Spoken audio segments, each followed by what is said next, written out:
So I'm starting a new monthly series where each week of the month I'll be picking one book from my Goodreads TBR, and I have created few prompts to make it more fun. My main objective is one, I have to reduce my Goodreads TBR shelf. I have around 800 plus books in my TBR, and I know the number is a lot, but it is a lot because I have accumulated these in last 10 to 12 years. Whenever I like some book, I just add it to my Goodreads shelf and never read it again. So this is my way of reducing the number. And secondly, I have around 70 plus books in my physical TBR which I have not read. This is a way of prioritizing those books. So my prompt is like that I can filter out the books I really don't want to read now and really prioritizing my physical shelf. So my very first prompt for this week is I have to read one classic fiction from my physical TBR. Now my physical TBR has around 23 24 books in total, and I have removed few books which I know I'm going to need more time to read those. So after removing that, I came around 17 to 18 books. I made a list and created this wheel. I have already spun the wheel, so this was the result I got.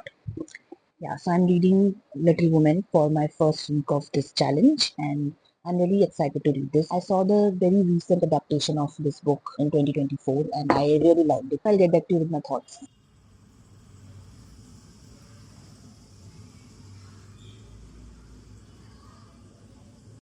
100 pages update of Little Woman. I have just completed 10th chapter, and overall I'm really enjoying the book. We are mainly following these four sisters, Meg, Jo, Beth and Emmy. This book mainly centers around Jo, who is the tomboy of this group. She's quite unconventional, temperamental, independent and wants to become a writer. Similar to her, all March sisters have quite distinct personalities. Their characteristics and the way they view the world and the good and bad things about their personality is a very focal point of the book, how they are navigating the life with their worldview. And they live with their mother, and their father is currently serving the army, so he is away, and they have Lawrence's as their neighbor, where Mr. Lawrence and his grandson Laurie quickly become their friends, and Laurie become Joe's friends, and by association with he become friends with March sisters. So we are just following them, their life. I really like this family. This reads like a guide to become a good human being. I really like Mama March. She is such a kind and wise person, someone you want to get advice from. This book reads very cozy. You are following these girls and their adventure, and so far we are following them in their teens. I really like classics which do that. It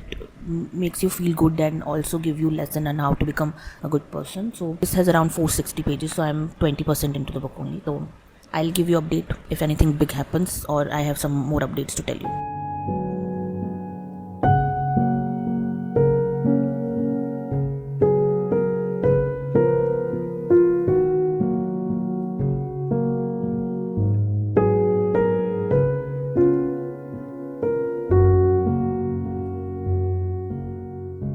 I just finished part 1 of the book. I have completed 23rd chapter, which marks the end of part 1. The second part is Good Vibes, which starts from chapter 24, and I am almost halfway through it, and I'm thoroughly enjoying it so far. This is so heartwarming. It started very cozy, then it broke my heart in some places and it got emotional, and there are so many lessons in this. As I told you earlier also, there are so many lessons in this to being a good human being. It's a very idealistic sort of book. I think that should be your benchmark in becoming a good person. Can't wait to read the second part, in which direction this will go. I have seen the movie, so I have an idea, but reading it in detail is definitely more emotional to me. Let's see how it goes. I'll update you.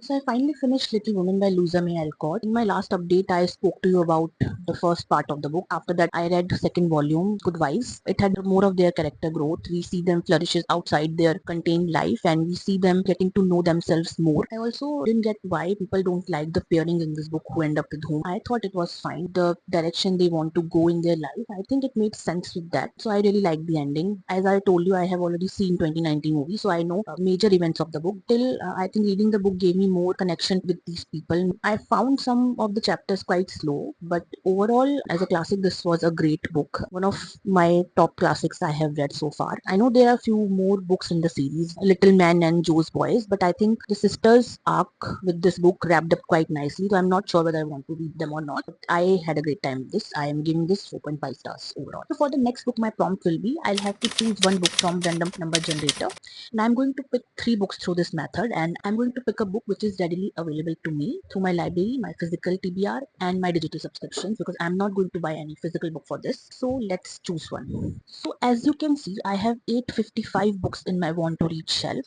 and I'm going to choose 3 books in between 1 to 855. Let's go to random number generator site, type in 855, 556. So 556 is the subtle art of not giving an F. So this is a non-fiction. I have this book on my physical TBR. Let's choose next one. 46. Number 46 is The Kremlin Conspiracy, and frankly I don't remember anything about this book. This I added in 2018, so I'm not sure even if I'm going to like it or not, if I'm interested in reading this or not. And the next one is 213. 213 is The Storm Runner by J.C. Cervantes.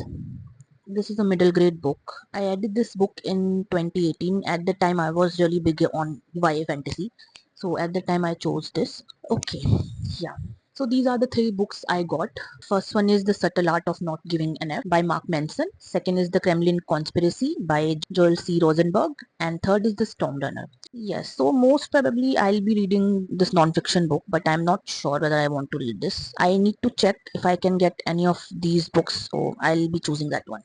So I finally chose The Subtle Art of Not Giving an F. I just was not in the mood to read the other two. To be very honest, when I started this, I was not expecting much because this book was very hyped in 2016. But now, after 10 years, I was just not sure how much this will be relevant for me. I don't read that much of non-fiction, but I'm always skeptical of reading any kind of self-help. My Goodreads friends gave this 4 or 5 stars, most of them, so I thought I should check this out. And I'm 60% into this book, and I'm quite liking it so far. I like conversational tone of this book. Many people find it quite generic, but I prefer that kind of tone in my self-help book. So I'm quite liking it so far. As you can see, this is basically a counterintuitive approach of living a good life, and by giving it the title of Subtle Art of Not Giving F, he's talking about you have to give F about things that really matters to you and how he aligns that to your values. He also called you out so many times in this book. Like he talks about how you are always in denial about things. You are of victim mindset. A lot of things I felt like called out. So I think it is doing a good job of that.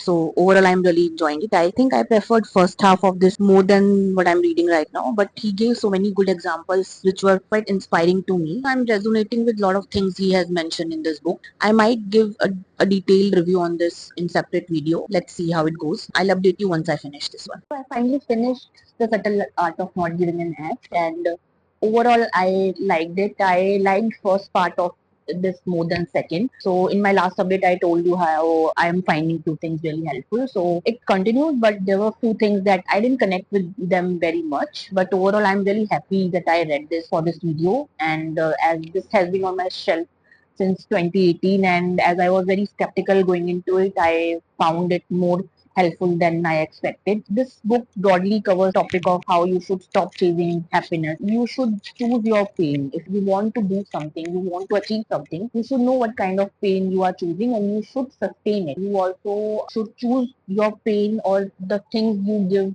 damn about based on your values, which should be good values, not bad. He defined what good values and bad values are, and I like that part. And there was one thing he told, that when you are in that place or you are suffering, that makes you kind of entitled. You make it your personality, your identity, and by doing that, you kind of expect people to treat you different, or you expect not to take accountability for it. You kind of avoid these things. He also talks about different distinction between fault and responsibility. How if something happened to you is not your fault, but it still is your responsibility because this is your life. You should not behave entitled in that case. So that is difficult to do, but that is the way of living a good life and a better life. The book ended on a very melancholic and existential note, and he talks about life and that how death is inevitable. I found that appropriate. There were a few examples that author gave which I was not huge fan of. He gave an example of false memory, and he also gave example of one of his stalkers. Didn't like those parts, but there are a lot of things which I'm definitely going to implement. Overall, I am giving this 3.5 stars. If you read a lot of non-fiction, you will find it generic. But if you are a new reader and this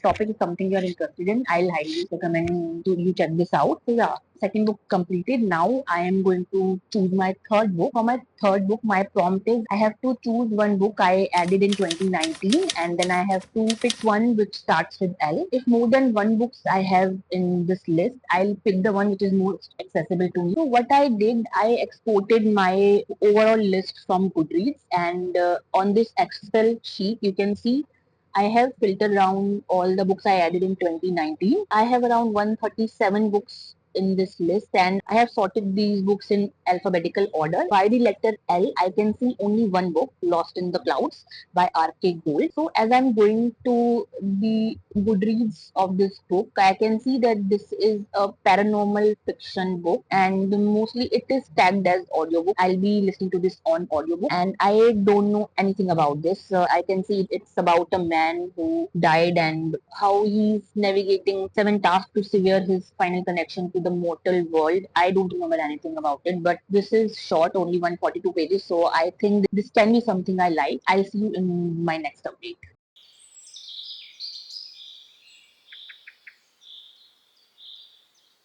So I finished Lost in the Clouds by R.K. Gold, and I was not able to find this on audiobook, so I read this as ebook through my Kindle Unlimited subscription, and overall I didn't like this one at all. This is written in a very dream-like writing style, fever dream kind of style, which never resonates with me. But here it didn't work at all. So we are following this man who dies right at the starting of this book, and he has to complete these 7 tasks in order to reach to afterlife, and he has to sever all his human connections through these 7 steps. It should have been emotional, but I was not able to find anything interesting about it. It was written in a very detached way. I couldn't connect with our protagonist at all. I didn't care about the result at all. So it made it very lackluster to me. The only interesting thing was for me was his relationship with his sister, but it was wrapped in a very short chapter. So few things happens which make no sense to me. I was not able to understand what was happening. I feel bad rating this low because it has very low readership on Goodreads, but people who have read this really like this one. I found a lot of 4 or 5 star for this book, but for me personally, I just can't give it more than 2 stars because I had to slog through all the chapters of this book, and it's not a very long book. It's only 150 pages of book, but felt so long to me, and I didn't find the reading experience very pleasant. So yeah, overall I'm giving this 2 stars. So with this book, I have read 3 books in the month of April for this video, and I read so many of the books which were in my backlist for so long. So I will be doing this again for May month, but for April it was very good. My favorite is definitely Little Woman, and which was a classic I had been meaning to read for so long. So I'm happy with this. Lost in the Clouds